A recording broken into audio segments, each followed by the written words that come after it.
Afrika Zulu ongumkhulumeli weNgonyama esiphethe njengamanje uMisuzukazi uthini.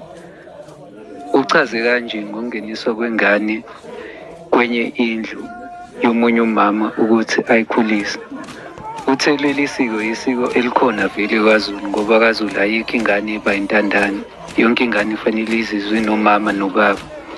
Kodwa bese yakuveza ukuthi ukuze le ngane ibe indlalifa kumele ukuthi zonke iy'ngane ey'ficile la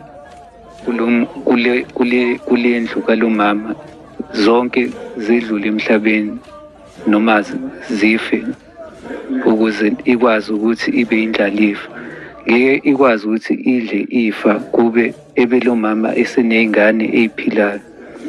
Uqhubeke wabeka nokuthi kuyimanje ziyaphela iy'nkomo endlunkulu behlaba benxepheza kwabadala benxephezela yena umntwana uSimakade. Muzwe ekhuluma. To be an additional member through the customary process, which they've also been trying to so much to explain it. And if that's the case, then the Zulu custom make it clear that if such a son ever comes, because we are talking about orphanage policies of the Zulu kingdom, he then becomes a last born of that. So what means that if ever, he will need to wait for all the kids of Kwakangela to pass away before he can actually start exercising any right that he will have as an adopted child.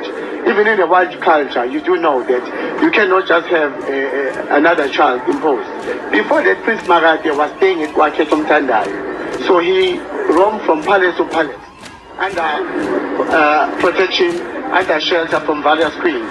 So I'm sure the queen, where she is, must be turning in her grave to know that there is even such a trial.